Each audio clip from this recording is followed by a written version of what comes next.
Well done, lovely to see you. I'm really sorry, but Well, I what? have to take it back.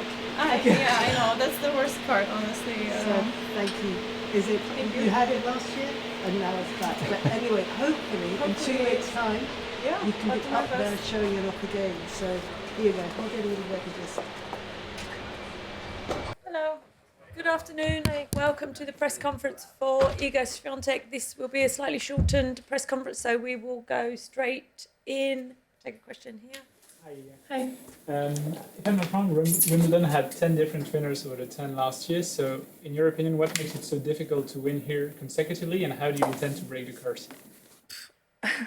That's a tough question. I have no idea. Everybody's story is different. So why? It's hard to say. For sure, it's a tournament that creates maybe a different challenges when you come back as a defending champion because of the whole thing, that is happening around it. And I think there were players that won this tournament that already have won many tournaments and Grand Slams. So why particularly, it's hard to repeat that. I have no idea. I can't answer that question. So sorry. Matt. Hey, Iga. I'm curious, like when you reflect on last year or watch videos of the matches, study videos of your matches here in preparation, what is it that you see to answer the question of like how you won it, how you did it? Are there certain things that are different that you now see that you were doing here last year compared with years before? I remember the feeling was completely different and preparation before also. So that gave me a lot. Technically, for sure, many things were working well, but I think honestly, I had a lot of calm and like confidence in my shots. And that was the key, because like many players have great game to win a Grand Slam, but when I watch myself from last year, I remember that I was just so like focused on the goal and didn't have many dots. And this is what will get you the win at the end, because everybody can play good tennis.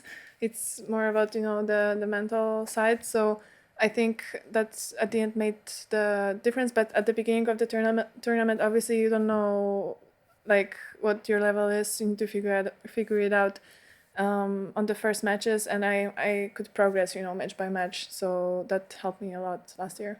Sorry, did you say you were focused on the goal or the ball?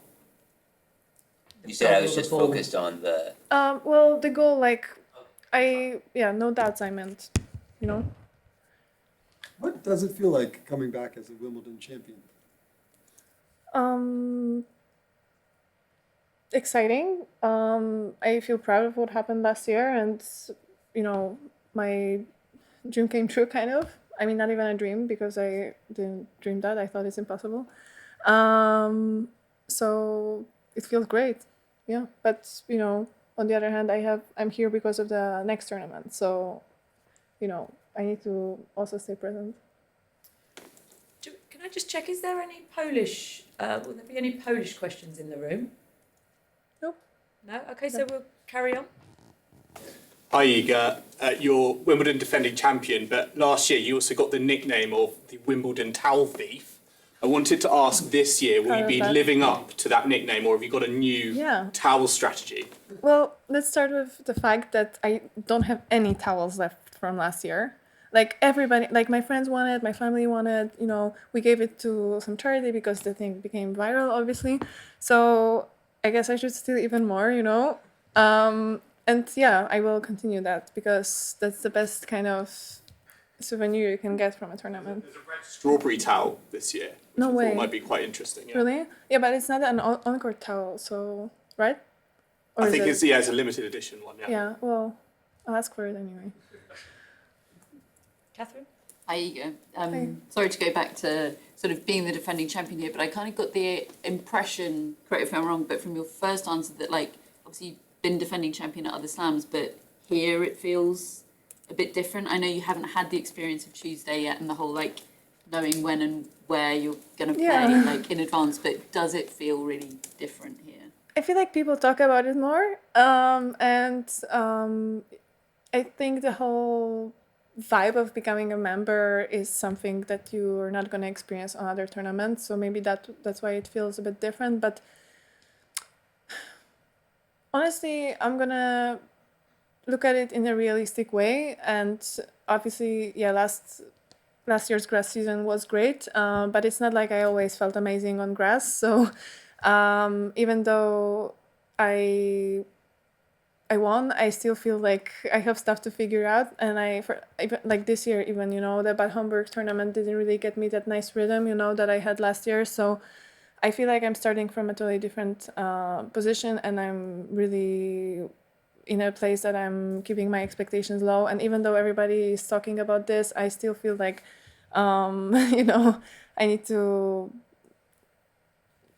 play matches, and I need to just, it's not going to be smooth because of last year, So that's why I try to kind of not think about that too much, but more like be grateful about the experience and enjoy it. Because as I said, my dream came true, So it's also good to take some happiness from that and be proud of it. You were one of the first players to include a psychologist in your full-time team from a very young age, because you said that the mental aspect is fundamental in tennis. Do you think that gave you an edge at the very beginning? And do you feel like you were sort of a trailblazer with all other players now following and placing more importance on the mental side of the game?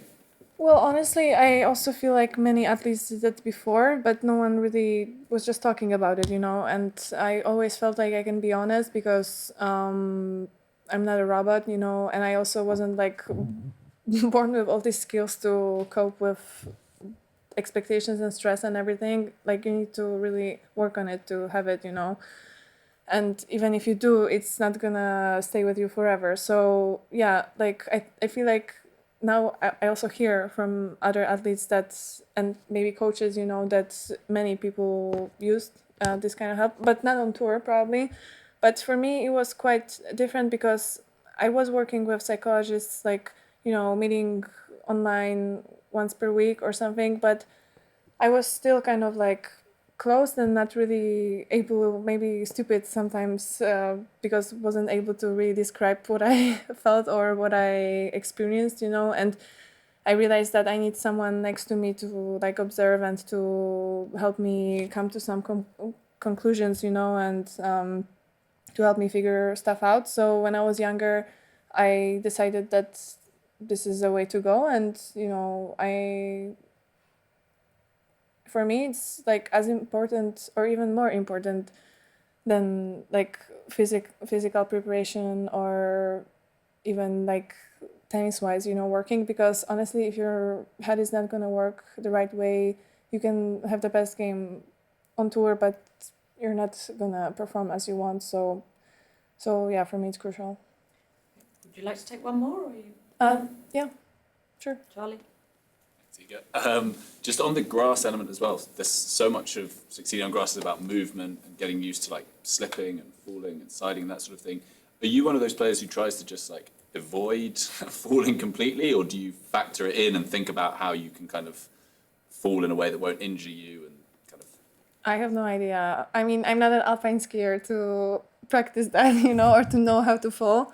Of course, we don't want to slip because the point is over. Like, you're not going to be back from it probably, So sliding is not the best because you have no control when you're going to stop on grass. So yeah, it's better to avoid it. But when you're in a situation that you need to slide because there's no other way to get the ball back, like, of course, slide, play it back and see what happens, because you're not always going to fall. So, and also depends on the stage of the tournament, because then after, like, behind the baseline, it gets quite like, there's more sand, so it gives you more chances to not slip when you slide.